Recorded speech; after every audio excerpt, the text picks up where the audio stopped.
Je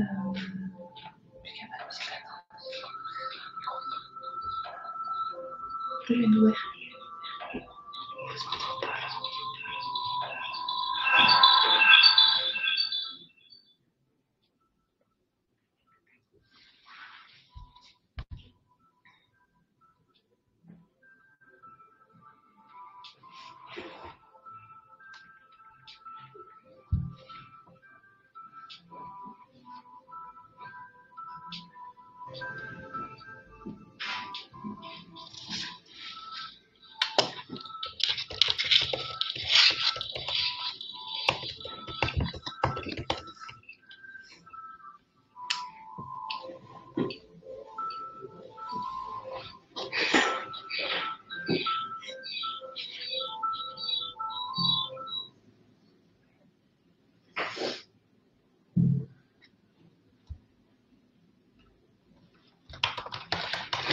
Bonjour à tous. On va attendre les derniers arrivants pour lancer le webinaire.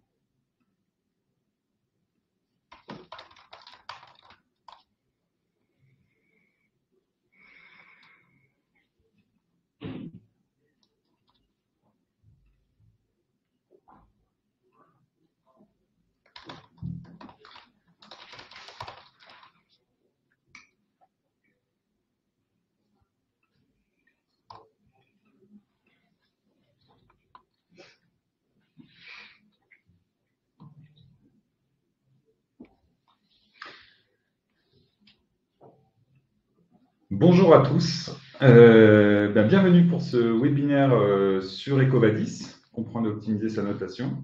Merci d'être aussi nombreux à participer à ce webinaire. Donc moi je suis Nicolas, je suis le CEO d'Altopy et pour ce webinaire je serai accompagné de Caroline et de Laurie, toutes deux expertes RSE et particulièrement EcoVadis et qui travaillent chez Altopy en tant que chargées de mission. Alors au programme aujourd'hui, il y a 4 grandes parties qu'on traitera dans ce webinaire. Donc, notamment, on va rappeler les fondamentaux EcoVadis, les nouveautés 2024 qui concernent EcoVadis particulièrement. On vous donnera des astuces, des méthodologies pour répondre au mieux à votre questionnaire. Et enfin, on étudiera un cas client qu'on a accompagné et qui a permis à notre client d'avoir une médaille platine. Alors, n'hésitez pas pendant tout le webinaire à poser vos questions directement dans le chat. On y répondra. Je serai accompagné de Laurine pour y répondre. Et sur ce webinaire, donc à la fin, vous verrez, il sera disponible en replay directement sur notre site web. Voilà. Laurie, Caroline, c'est à vous et bon webinaire à tous. J'ai oublié de dire que j'allais présenter quand même Altopy, excusez-moi. Je suis un petit peu emballé. Donc Altopy, donc on est une société de conseil en RSE. On accompagne les PME, les ETI dans toute leur stratégie RSE, notamment donc, sur tout ce qui est diagnostic, conseil général, pilotage des actions RSE.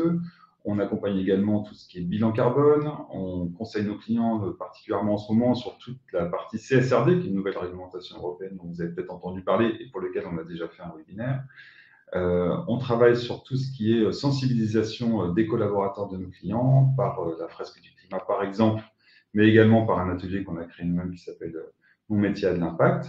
Et enfin, on aide les entreprises à valoriser leur engagement durable, notamment par EcoVadis, donc qui permet, vous avez bien compris, de valoriser son engagement en apportant une notation aux actions menées, mais également on accompagne nos clients sur la certification de Bicorp et on réalise également des rapports RSE.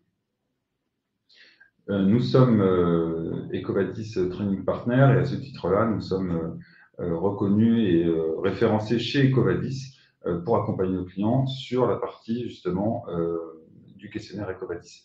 Nos clients sont de tout secteur d'activité, que ce soit dans l'industrie, donc dans la construction, dans le transport, les services en B2B, en B2C, dans l'éducation.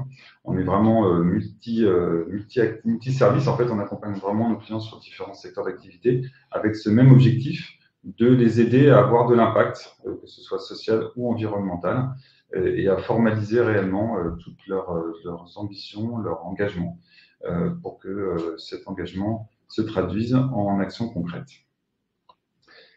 Cette fois-ci, c'est bon. Je peux passer la main à Caroline. Effectivement. Donc moi, je vais vous rappeler un petit peu les fondamentaux d'EcoVadis. Qu'est-ce qu'EcoVadis déjà? Donc, en gros, EcoVadis a été créé en 2007. Et donc, c'est un organisme de notation de la durabilité et de la responsabilité sociétale des entreprises, donc RSE. Et donc, c'est vraiment un réseau mondial de plus de 130 000 entreprises qui ont été évaluées sur EcoVadis à travers 176 pays différents et plus de 200 secteurs d'activité qui ont été évalués sur cette plateforme-là. Donc, c'est vraiment une grosse plateforme de notation RSE pour les entreprises. Donc, ensuite, on va passer à la notation, donc un petit peu le détail de comment est-ce qu'on note, enfin, comment est-ce que EcoVadis note la performance RSE des entreprises. Donc, tout d'abord, il faut savoir que c'est une note sur 100. En gros, chaque thématique, donc que ce soit social, environnement, éthique ou achat responsable, est notée sur 100. Et donc, ensuite, on obtient une note globale sur 100 on reviendra plus dans le détail tout à l'heure sur les médailles, mais c'est Laurie qui va vous décrire cela. Mais donc, en gros, chaque entreprise est évaluée sur les 4 thématiques, donc social, environnement, éthique et achat responsable. Donc, par exemple, l'environnement, ça peut traiter de la consommation d'énergie et les émissions de gaz à effet de serre, par exemple. Le social, c'est toutes les questions de santé, sécurité, conditions de travail, par exemple. Ensuite, on a les questions éthiques, donc par exemple la corruption, la sécurité de l'information. Et enfin, les achats responsables. Donc là, ça concerne vraiment donc les pratiques environnementales, mais aussi sociales des fournisseurs. Et donc, on a une notation qui est divisée en plusieurs parties. Donc, d'une part, les politiques, qui comptabilisent 25% de la note. Donc, les politiques, ce sont vraiment la description des engagements de l'entreprise. Donc, et ensuite, dans les politiques, on a également les parties sur les adhésions à des initiatives RSE externes qui sont prises en compte. Donc, par exemple, une initiative RSE externe, ça serait la Charte de la diversité, le Pacte mondial des Nations Unies, la Charte numérique responsable, etc. Ensuite, dans cette notation également, ce qui compte le plus, c'est vraiment les actions mises en place en termes de RSE. Donc, par exemple, une action, c'est former les collaborateurs à la santé et la sécurité, par exemple. Donc, ça, c'est une action. Et donc, les actions, elles, comptent pour 40% de la note. Et dans ces actions-là, dans les actions, sont également prises en compte les certifications. Donc, par exemple, si votre entreprise a une certification, que ce soit ISO 14001, par exemple, management environnemental, mais aussi en termes social, par exemple, ISO 45001, le système de management de la santé et de la sécurité au travail ou d'autres certifications. Et enfin, le reporting, donc les mesures qui comptent pour 35% de la note. Et donc là, par exemple, ce sont des KPI. Donc, par exemple, le nombre de personnes formées, c'est un indicateur clé de performance.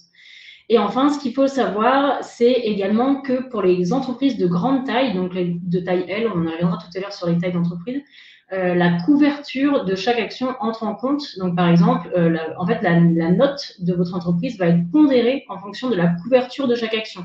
Donc, par exemple, on va regarder combien de pourcents de personnes sont formées sur tel sujet. Et donc, la note sera pondérée en fonction de cela.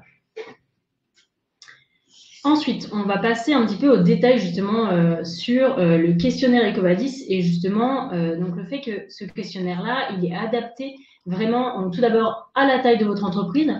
Donc, par exemple, on vous a mis ici les 4 tailles d'entreprise qui sont retenues par EcoVadis. Donc, je ne vais pas vous donner les détails, mais voilà, ça va de XS à L. Ensuite, le questionnaire EcoVadis est également adapté à votre secteur d'activité, forcément, puisque les enjeux, en fait, ne sont pas les mêmes en fonction de votre activité. Par exemple, si on a une activité dans le numérique, et qu'on fait uniquement voilà, on est dans le tertiaire, ce ne sont pas forcément les mêmes enjeux que si on est une entreprise qui vend des produits, où là, par exemple, il peut y avoir des enjeux sur, par exemple, les matières premières, des choses comme ça. Et enfin, le questionnaire EcoVadis est également adapté à votre pays, au pays dans lequel vous exercez votre activité.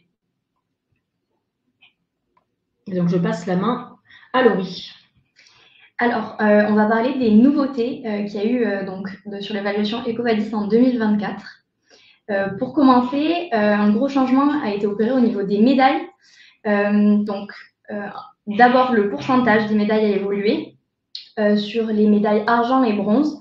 Donc, on est passé du top 25% au top 15% sur la médaille argent et du top 50% au top 35% sur la médaille bronze.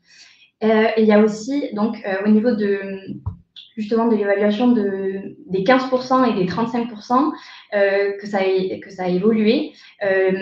Donc, désormais, on parle de percentile. Donc, avant, on s'attardait sur le score de l'entreprise pour attribuer la médaille. Maintenant, on va regarder toutes les entreprises qui ont été évaluées par EcoVadis sur les 12 derniers mois, donc tout secteur confondu. Et donc, en fonction de cette notation, vous allez rentrer dans le top 1, 5, 15 ou 35% des entreprises. Et c'est grâce à cela que vous obtiendrez votre médaille. Le second changement majeur, c'est au niveau des badges EcoVadis. Donc là, il y a deux nouveaux badges qui ont été mis en place. Le premier, c'est entreprise engagée. Donc là, c'est pour toutes les entreprises qui ont un score minimum de 45. Donc pour revenir sur ce qu'on disait avant, le score minimal, par exemple, pour obtenir une médaille bronze, donc effectivement, il évolue, puisque c'est en fonction du pourcentage. Donc plus les entreprises vont progresser, plus ça va être compliqué d'obtenir des médailles. Et donc là, le seuil pour obtenir une médaille bronze est actuellement aux environs de 56. Donc pour les entreprises situées entre 45 et 56, elles pourront bénéficier d'un badge entreprise engagée. Le second badge qui a été mis en place, c'est amélioration rapide. Donc là, c'est pour toutes les entreprises qui ont un score compris entre 34 et 44 et qui ont donc déjà fait une évaluation EcoVadis l'année précédente et qui ont progressé d'au moins 6 points. Voilà. Et le dernier changement, la dernière nouveauté, donc ça c'est très très récent. Ça a été c'est une annonce d'EcoVadis qui a été faite très récemment. C'est le Carbon Action Manager. Alors, c'est une notation qui est totalement indépendante de l'évaluation EcoVadis, qui va vraiment être orientée carbone. L'objectif avec ça, ça va être d'intégrer tous vos fournisseurs dans le calcul de votre empreinte carbone et donc pouvoir décarboner toute sa chaîne de valeur. Voilà. Et donc, ce Carbon Action Manager va aussi inclure un calculateur carbone. Au niveau de la méthode pour optimiser ces réponses, donc il y a plusieurs éléments. Tout d'abord, en amont de cela. Donc la première étape, ça va être d'analyser votre questionnaire. Donc si vous avez déjà fait un questionnaire précédent, donc ça va vraiment être analyser ce précédent questionnaire. Ou si c'est une nouvelle évaluation, donc analyser toutes les questions auxquelles vous êtes soumis. Et aussi un enjeu très important, ça va être d'identifier les enjeux prioritaires auxquels votre entreprise est soumise selon EcoVadis. Ensuite, il va falloir identifier l'ensemble des documents de preuve qui vous sont demandés, identifier en interne les personnes qui seront capables de vous fournir ces documents et identifier les preuves manquantes. Donc, c'est vraiment un projet commun, donc c'est vraiment assez important d'impliquer l'ensemble de ces collaborateurs dans le projet. Donc, concrètement, comment ça se passe? Donc, il va falloir constituer une équipe projet, donc désigner un responsable de projet et une personne responsable sur chacune des thématiques. Donc, environnement, social, éthique et achat responsable. Vous avez sûrement une personne en interne qui a davantage de connaissances sur chacun des thèmes, il va vraiment falloir travailler en collaboration avec ces personnes-là qui pourront vous apporter les informations les plus pertinentes et qui ont une grosse connaissance. Ensuite, établir un rétro-planning. Donc, effectivement, répondre au questionnaire EcoVadis, ça peut prendre du temps. Il va aussi falloir peut-être mettre des actions en place pour optimiser sa note. Donc voilà, il faut vraiment prendre en compte aussi ça dans l'établissement du rétro-planning. Et donc, ensuite, établir un plan d'action. Donc là, va vous servir effectivement à mettre en place, enfin, planifier les actions qui vous seront nécessaires à mettre en place, donc avec un responsable et un délai pour bien atteindre les objectifs. Et ensuite, donc, les étapes clés à suivre. Donc, comme je viens de le dire, définir un plan d'action. Et ensuite, vous allez pouvoir commencer à récupérer les documents de preuve déjà existants. En parallèle, vous allez mettre en place donc l'ensemble de ces actions et pouvoir les piloter.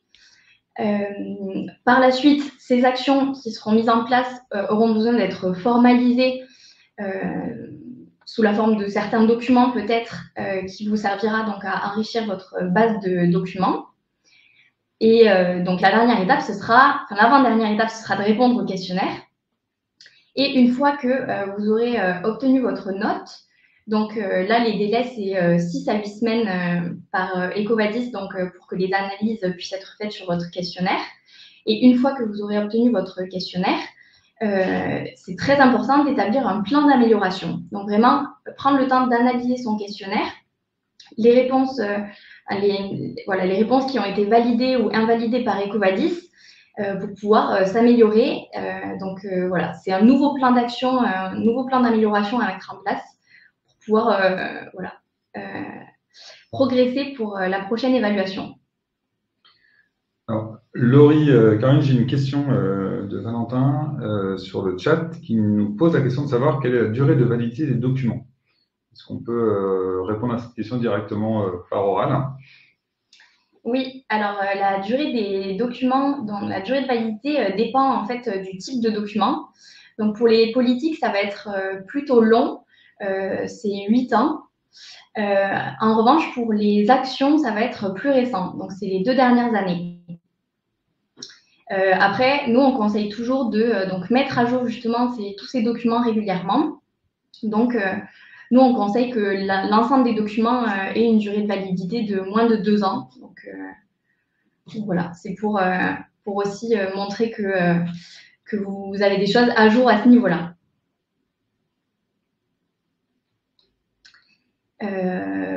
Alors, concernant les clés de réussite, donc premièrement, ça va être, comme on l'a précédemment dit, déterminer les enjeux RSE prioritaires selon EcoVadis.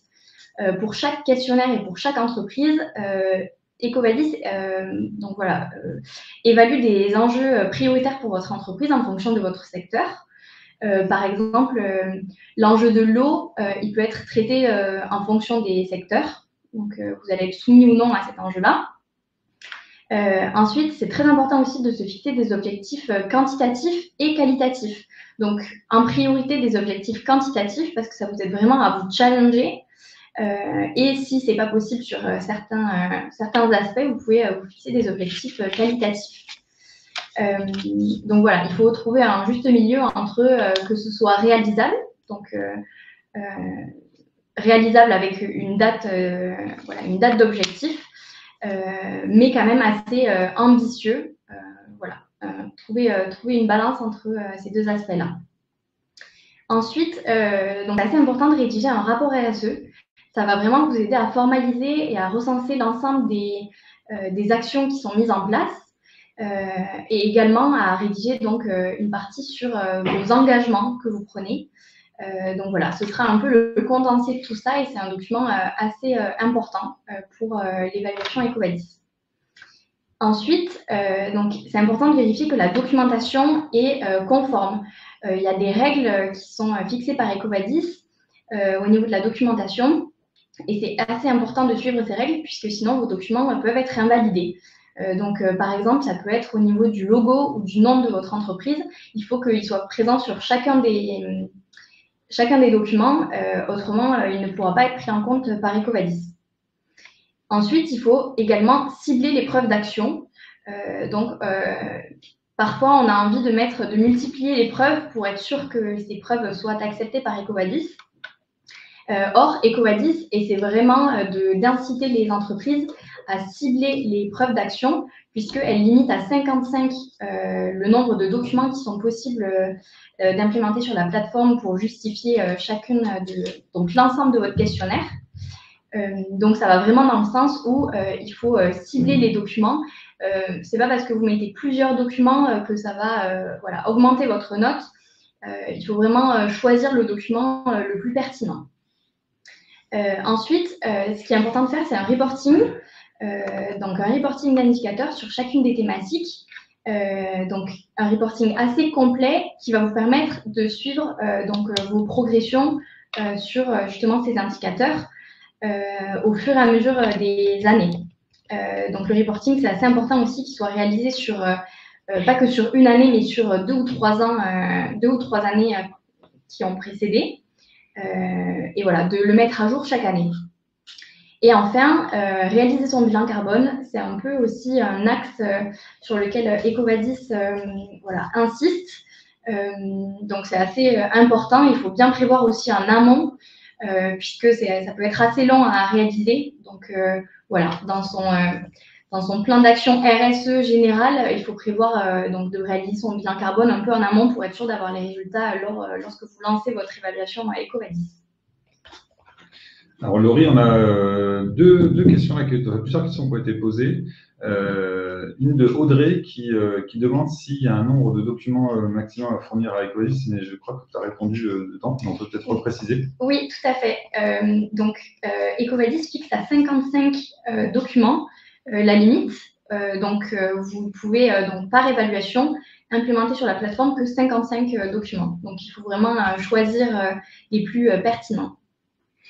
J'ai une autre question de Nathan qui nous demande s'il y a des prérequis pour obtenir un score supérieur à 50 points. Donc, il dit par exemple, est-ce que si on n'a pas de rapport RSE, par exemple, c'est impossible d'obtenir un score supérieur ou égal à 50?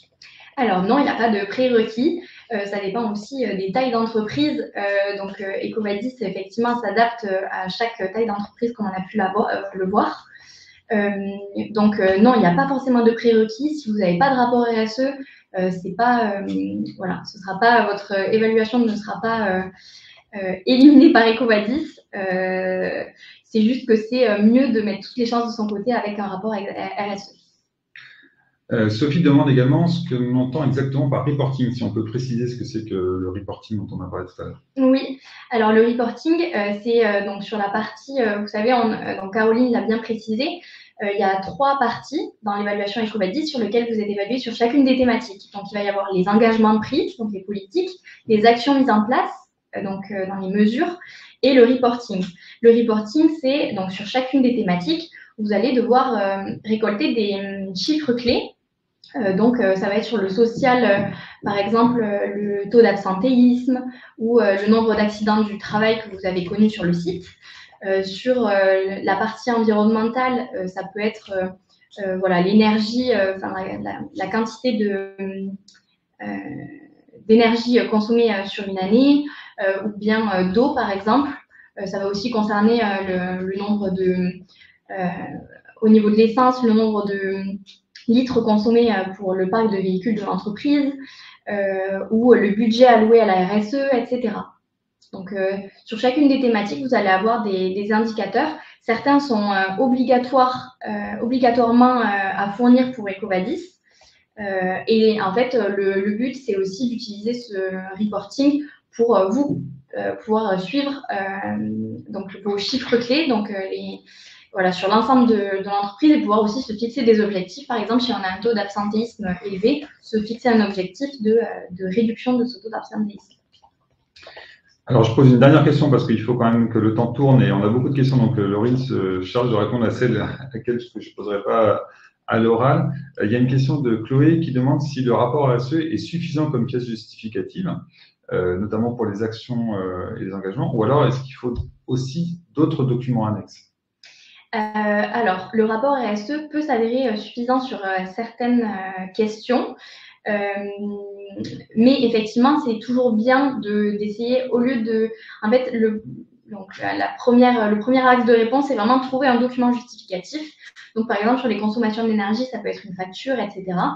Donc, vraiment privilégier un document voilà, autre que le rapport RSE. Et en fait, vous pouvez le joindre conjointement. Donc, soit vous mettez les deux preuves, puisque voilà, ça peut être, vous pouvez mettre plusieurs preuves pour chacune des questions. Donc, si vous avez le rapport RSE, c'est toujours bien de le mettre. Il peut s'avérer aussi suffisant pour certaines questions auxquelles vous n'avez pas trouvé d'autres preuves.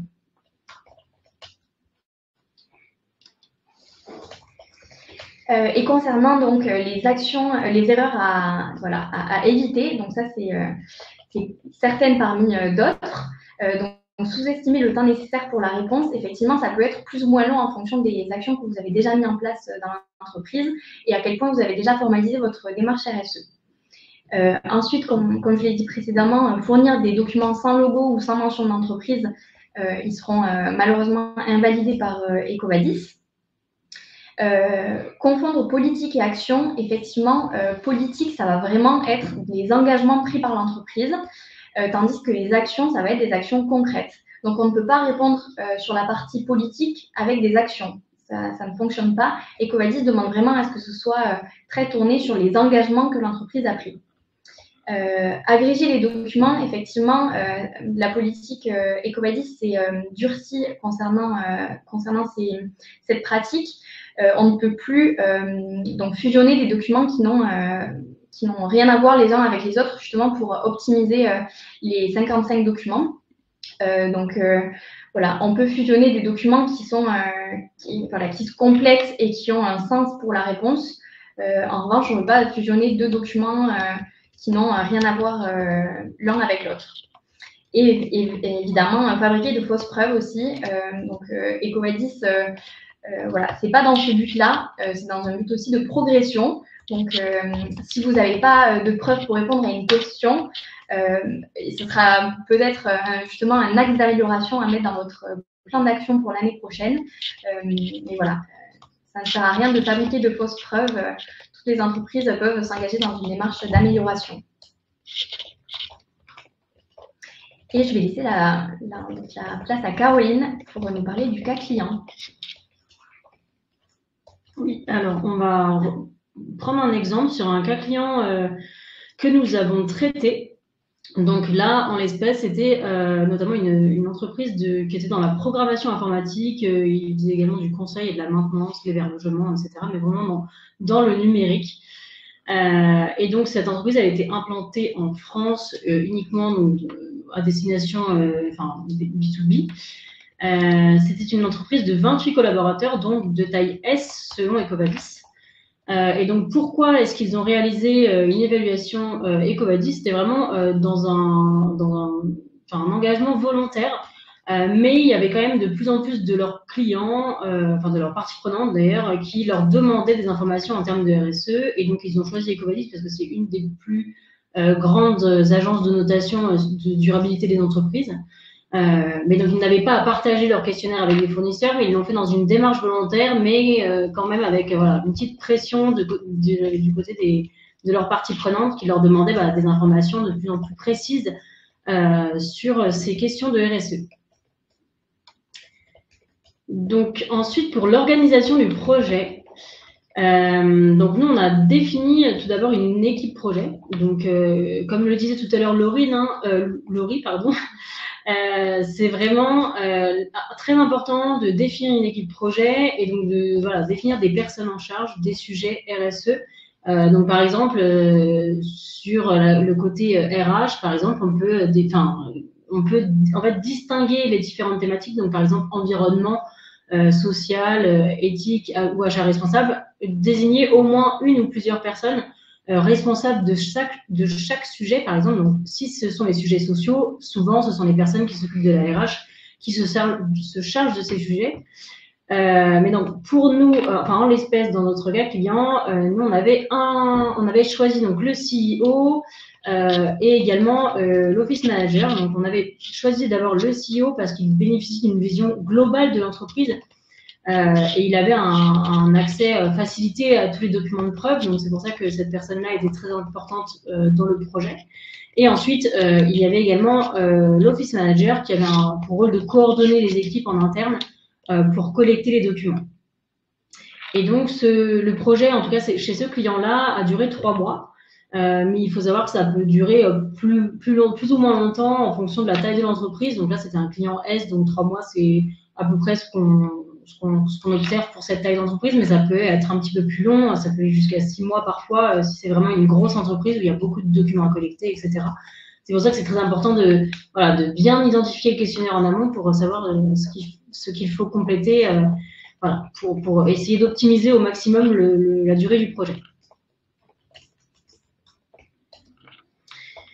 Donc, tout d'abord, comme le disait Laurie tout à l'heure, on commence chez les clients par réaliser un état des lieux donc avec l'équipe projet, donc les 2 personnes que je viens de citer. Donc, on a fait un état des lieux pour chaque thématique. Donc, d'une part, la thématique générale, la thématique achat, la thématique environnement, social et enfin éthique. Et donc, l'état des lieux, c'est vraiment l'état des lieux de tout ce qui existe, tout ce qui est déjà existant en fait sur ces thématiques-là dans l'entreprise. Donc, chez ce client-là, il y avait quand même pas mal de choses déjà mises en œuvre. Donc, par exemple, au niveau général de la RSE, il y avait quand même des adhésions à des initiatives RSE externes. Donc, par exemple, ils étaient déjà adhérents au Pacte mondial des Nations Unies, à Planet Tech Care et enfin à la charte numérique responsable. Donc ça, c'était déjà un bon point. Ensuite, au niveau des achats responsables, donc ils avaient déjà une politique d'achat responsable, donc ça, c'est également un bon point. Et ils avaient également déjà réalisé des achats auprès des AT, donc des établissements et services d'aide par le travail, donc qui en fait permettent d'insérer les personnes en situation de handicap. Et donc ça permettait déjà de répondre à la question du programme de diversité dans les achats. Ensuite, sur la thématique environnement, donc là, il y avait divers sujets pris en compte déjà, mais il y avait déjà beaucoup de choses faites, notamment en termes de consommation d'énergie et d'émissions de gaz à effet de serre. Par exemple, ils avaient déjà mis en place des actions de réduction de la consommation d'énergie des infrastructures informatiques, parce que, par exemple, ils passaient par un cloud responsable. Ensuite, ils mettaient également en place déjà tout ce qui était réduction des consommations d'énergie via l'installation de luminaires LED ou de détecteurs de présence. Ils avaient également tout un système pour couper l'électricité de tout le chauffage, par exemple le week-end et la nuit. Et la climatisation également était coupée la nuit. Ensuite, au niveau du social, ils avaient pas mal de choses faites, notamment en termes de santé et sécurité. Ils avaient déjà mis en place la mise à disposition d'équipements de protection individuelle. Donc là, on a pu récupérer des factures de double écran, de sièges ergonomiques, de souris verticales, etc. etc. On avait également déjà une mutuelle mise en place. Donc en France, c'est obligatoire, mais bon, dans d'autres pays, c'est pas forcément obligatoire. Donc ça, on a pu récupérer les documents de preuve très facilement. Et on avait également pu récupérer les documents de preuve de bilan de santé des salariés et ils avaient également un plan d'urgence en matière de sécurité, donc par exemple un plan d'évacuation incendie par exemple. Donc ensuite au niveau social, il y avait, en fait c'est souvent le pilier qui est déjà bien implémenté par les entreprises. Il y a déjà souvent beaucoup de choses de mise en œuvre parce que déjà en France on a beaucoup de réglementations sur cette thématique-là. Donc, c'est assez facile de récupérer des documents de preuve sur cette thématique. Mais par exemple, si on parle d'éthique, si c'est peut-être un petit peu plus flou pour vous, on va parler de sécurité de l'information, par exemple. Là, lors de l'état des lieux, on s'est rendu compte que les salariés étaient déjà sensibilisés à la sécurité informatique et à la protection des données, qu'il y avait déjà des audits de procédures de contrôle pour prévenir les atteintes à la sécurité de l'information. Et il y avait déjà beaucoup de choses mises en œuvre. Donc ensuite, une fois qu'on a réalisé cet état des lieux, donc que je viens de un peu plus vous préciser, nous on a pu mettre en place un plan d'action, donc c'est-à-dire que on a fait d'un côté l'état des lieux et on a regardé ce qu'il manquait à l'entreprise pour avoir la meilleure note possible. Et donc, on a mis plusieurs choses en place, notamment, d'un point de vue général, on a rédigé un rapport RSE qui a permis de regrouper toutes les politiques RSE, donc les engagements de l'entreprise, mais aussi tous les KPI, donc les indicateurs clés de performance. Donc, et on s'est également fixé des objectifs RSE dans ce rapport RSE, enfin, ils se sont fixés. On les a accompagnés pour se fixer les objectifs, mais par exemple, un objectif RSE sur la thématique sociale, ça peut être par exemple de maintenir un taux de... Enfin, ils avaient réalisé une enquête de satisfaction sur les conditions de travail des salariés, donc c'était de maintenir un taux de 100% de réponse à l'enquête sur la satisfaction des conditions de travail des salariés. Ça peut être également, par exemple, augmenter la part des femmes occupant des postes à responsabilité. Ça peut être aussi embaucher au moins 6 personnes de situation de handicap, etc., etc. Donc, c'est simplement pour vous donner un petit peu des exemples d'objectifs qui peuvent être pris par l'entreprise sur cette thématique-là. Ensuite, au niveau des achats, là, on a mis pas mal de choses en place, notamment une charte d'achat responsable qu'on a fait signer par la majorité de leurs fournisseurs. Et on a également ajouté des clauses sociales et environnementales à la trame de leur contrat. Et on a aussi analysé les risques RSE dans leurs achats, questionné leurs fournisseurs sur leurs pratiques en termes de RSE. Et enfin, on a également sensibilisé les acheteurs aux achats responsables. Ensuite, sur la partie environnement, on a calculé un bilan de gaz à effet de serre, donc c'est-à-dire un bilan scope 1 et 2, donc uniquement sur la partie émissions directes de l'entreprise et émissions indirectes liées à l'énergie. Enfin, sur la partie sociale, on a pu les accompagner également pour mettre en place un document unique d'évaluation des risques professionnels. Et on a mis en place également une enquête de satisfaction des salariés sur leurs conditions de travail. Sur la thématique de la diversité, on a mis en place une procédure anti-discrimination tant au niveau du recrutement, mais aussi du développement des carrières. Et on a également mis en place une procédure d'alerte pour les discriminations et le harcèlement. Et enfin, sur la partie éthique, donc qui concerne la corruption et tout ce qui est règlement général sur la protection des données, là, on a fait signer une charte éthique à tous les salariés. On a mis en place une procédure d'approbation des transactions sensibles, c'est-à-dire qu'on a encadré les cadeaux d'affaires. On a également mis en place une procédure d'alerte anticorruption.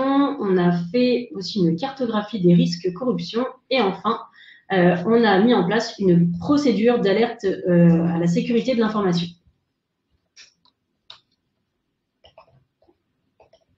Donc, comme vous voyez, ça peut être assez dense. On a mis pas mal de choses en place, mais donc ça valait la peine, puisqu'on a eu une très bonne note pour ce client-là. Donc, ils ont obtenu 86 sur 100 et étaient dans le 99e percentile. Et donc, ils ont obtenu la note platinum, la médaille platinum, pardon.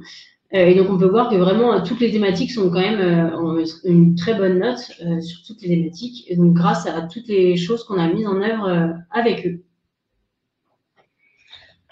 Alors, merci Caroline. On a quelques petites questions qui ont été posées, notamment une question, alors je ne sais plus qui nous demandait s'il fallait se faire évaluer tous les ans par EcoVadis. Alors, il n'y a pas d'obligation particulière. Après, ça, c'est à vous de voir en fonction de ce que vous demande votre...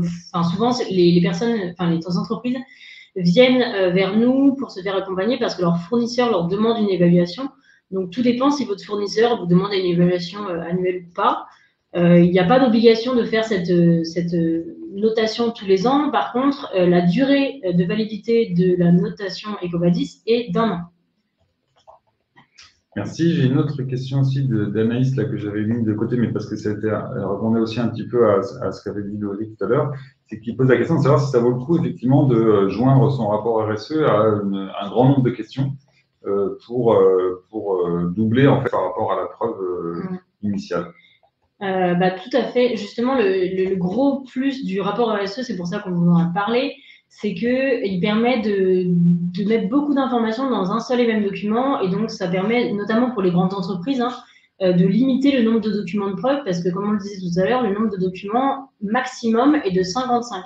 Donc, si on met le rapport RSE, par exemple, on peut vraiment le rattacher à toutes les questions dès lors qu'on a des éléments de réponse dans le rapport RSE. C'est pour ça que le rapport RSE, il faut qu'il soit très complet, qu'il y ait bien toutes les politiques, donc tous les engagements, toutes les actions, en tout cas, qu'il soit le plus exhaustif possible sur les actions mises en œuvre et enfin sur la partie KPI, donc indicateur clé de performance. Mais on peut tout à fait le joindre à plusieurs questions. Oui. Parfait. Merci beaucoup, Laurie et Caroline.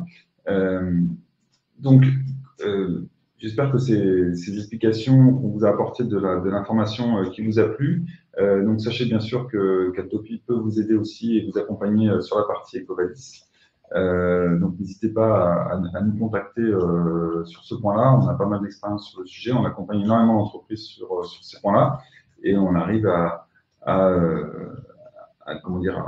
réellement mettre en place un plan d'action et des éléments de preuve et des éléments d'action réelle qui permettent à nos entreprises clientes de vraiment valoriser leur engagement et du coup d'obtenir des notes tout à fait cohérentes et belles chez EcoVadis.